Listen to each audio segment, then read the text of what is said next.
and obviously you can probably imagine the implication of Brexit on overseas companies operating within the UK.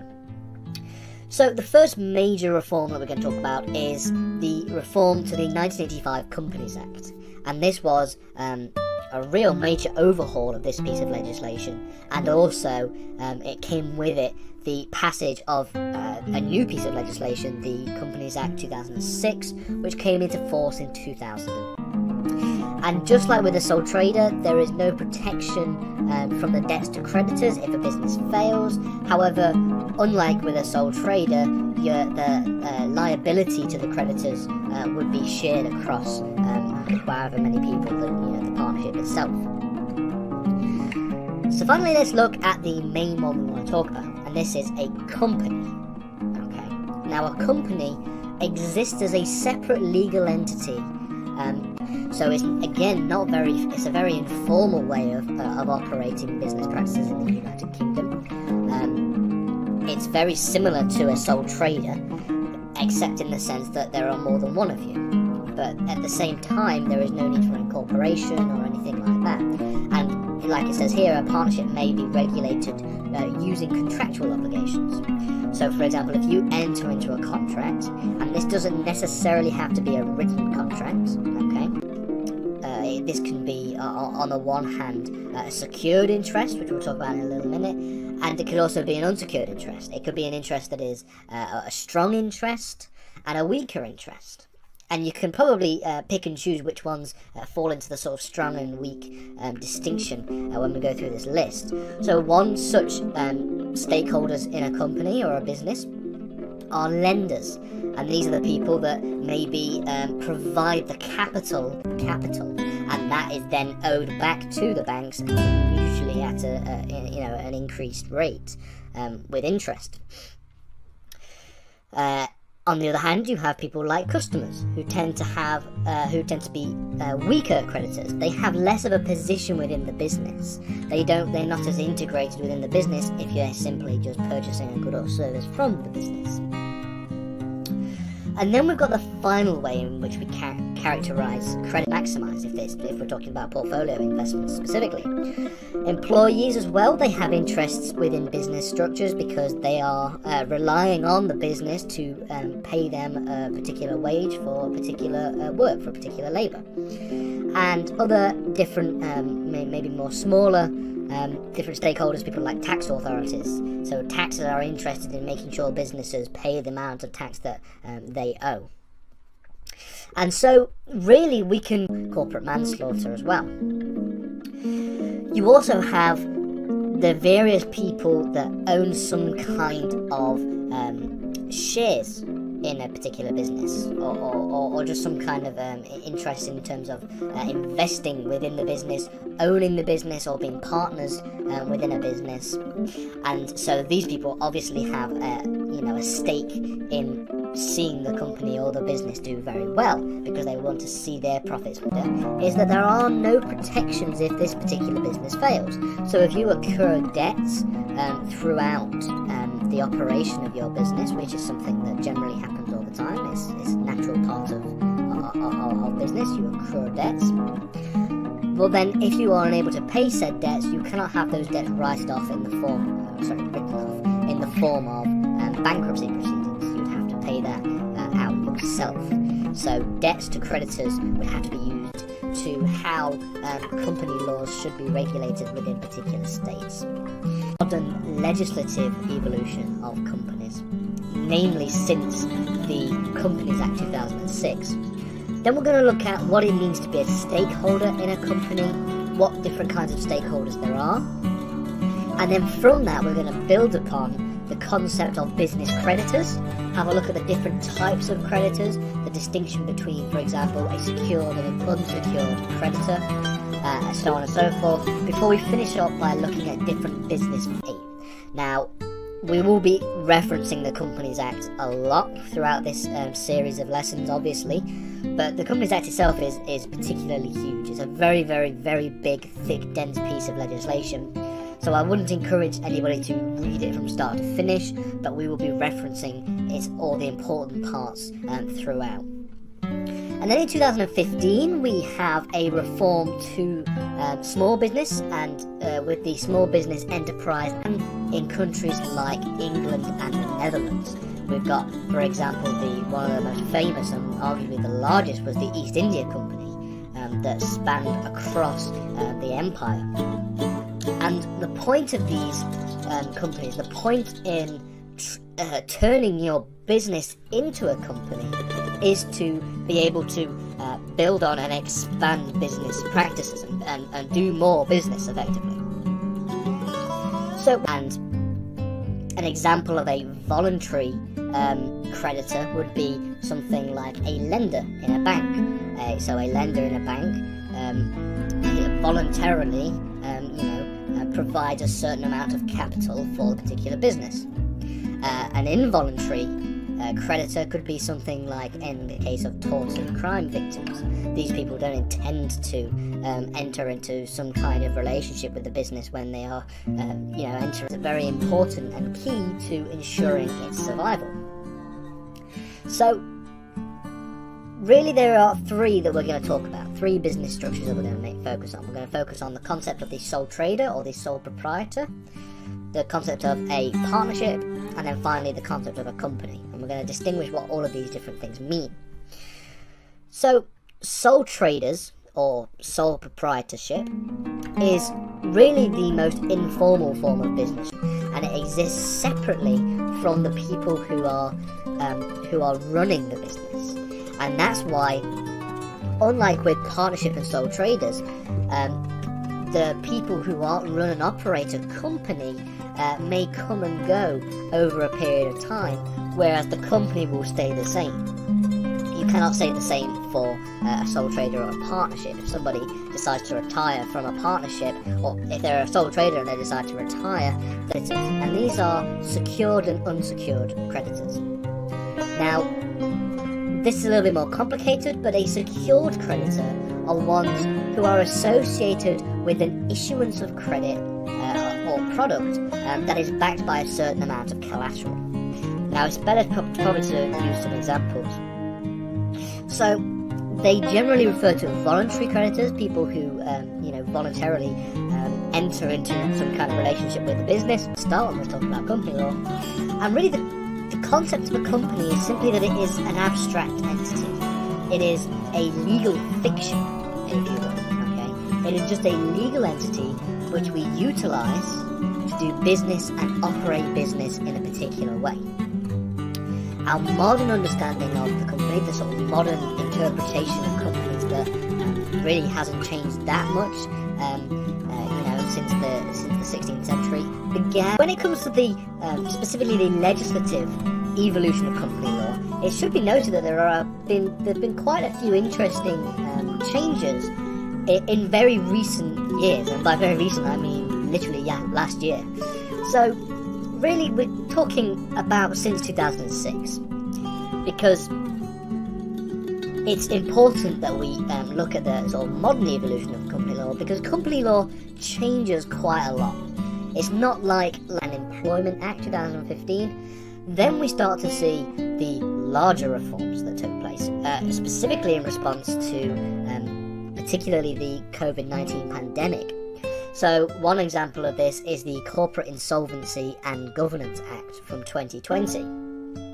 And this act provides new mechanisms and new methods for a company to restructure, and also for company rescue and company recovery. Now, we will be talking about structure. It does not require any formal registration. There is no need for any kind of incorporation of the business structure. There is no formal business structure that is required. It is simply how, if you want to start a business, this is the most simple way to do it. The majority of business forms that exist in the UK are sole traders. I believe it's around 65%. Lenders, managers, investors, for example. And it really means that they can seek securities from the business. Okay, whereby if their interests or their issuance of a credit product are unable to be secured, then the business will have, then there is a certain consequence from the business, and that is in the form of securities. By contrast, on the other side of the coin, that might be the case, but not all business structures are geared towards capital, raising of capital, and creation of profit. The second question you want to be asking is, what are the risks associated with a particular business form? Specifically, what happens if a particular business fails? In some cases, there are limited liabilities where a debtor that a debtor cannot pay its debts to a creditor, and that's where insolvency proceedings begin to take shape. So it's important that we do focus on that in a lot more detail in its own separate lessons, but we will touch on it very briefly in this series of videos as well. And it should also be noted that we are going to be limiting our understanding and our study to UK related company laws. There are obviously other branches of company law that exist. We could talk about EU company law, we could talk interests that you can have in a company, and in fact not just a company, in business structures in general. So this refers to business stakeholders. Okay, so like I've just said there, it could be a company or it could be any other kind of business form, and we're going to talk about other business forms in a minute. So the different stakeholders. A stakeholder is simply somebody or an entity who has some kind of interest in the company, and this can be requirements for the business to take shape. And a very good example of that would maybe be a bank. A bank often offers business loans to individuals who are wishing to start a business, and these are the people that infuse the business with a certain amount of capital to be able to get off the ground. You also have customers and clients.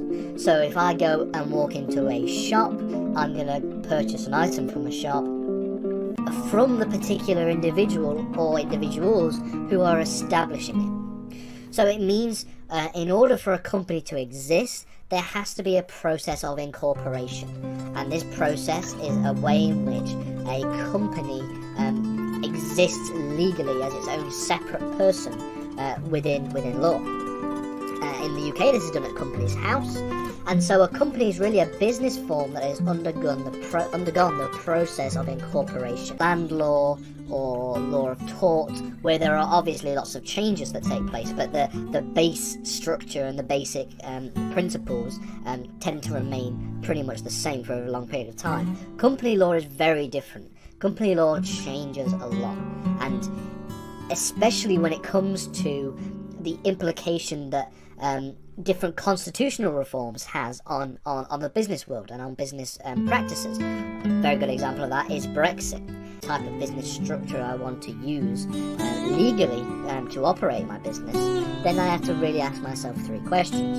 The first is, will the chosen business form facilitate the raising of required capital for the particular business? Or in other words, will the business form, will it meet the capital requirements? Because for some businesses, it requires the creation and the raising of capital. And come to a near endless list of different kinds of stakeholders that we can identify within a business. But how would we identify the different types of stakeholders? And this is why we look at things like creditors. Now, a creditor is simply somebody or an entity who has entered into business with a company. So this can be either voluntarily or involuntarily. What I want to do in this lesson is introduce the concept of company law. We're going to look at a number of very basic key elements of company law. We're going to be exploring what the concept of company law is.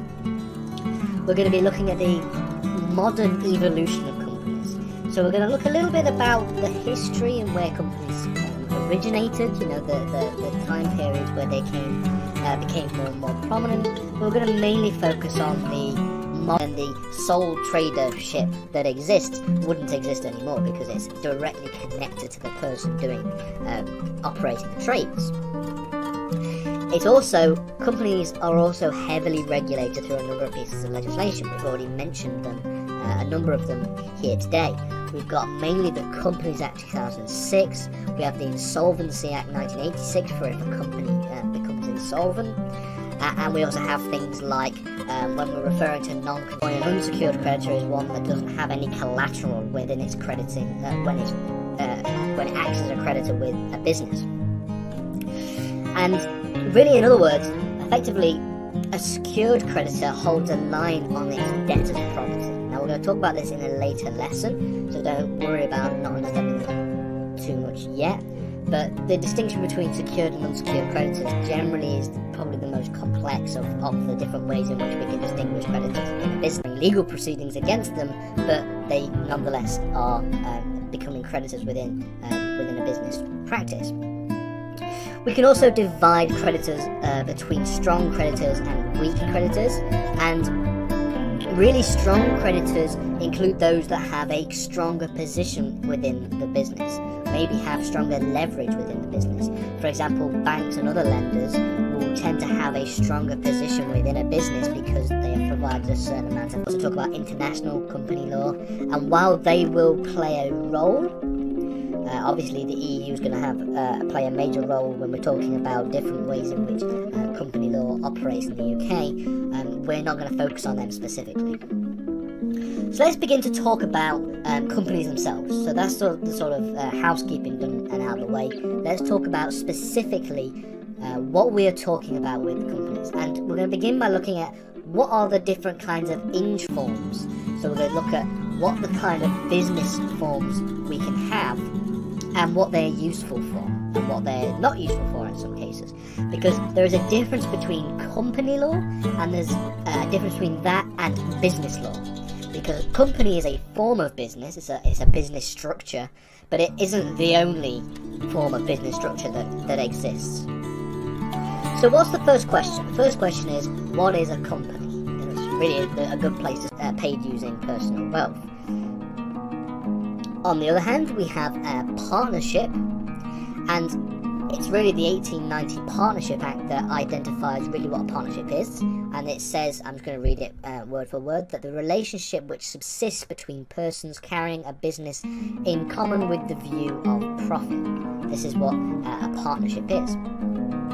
And really, a partnership will often be regulated by way of contractual obligations, where a debtor has less liability to pay off the debts of the particular business, but in some cases the debts may have to be paid out using personal finances. And so you have to really ask yourself, what are the risks associated with this business structure? And the final question you would ask is, does this business form provide for the most efficient organizational structure? Because organizing a business is contractual liabilities of a company, things like the Corporate Manslaughter Act, and you've also got regulation from supranational institutions like the European Union, mainly EU directives, and a few pieces of EU case law as well from the ECJ. And obviously we have to talk about the impact of Brexit on company law. And then you've also got a number of international law regulations that seem to act as sometimes more of a guide. I have an interest in that business because I am, interacting and forming contractual obligations with that business by way of purchasing an item from a shop.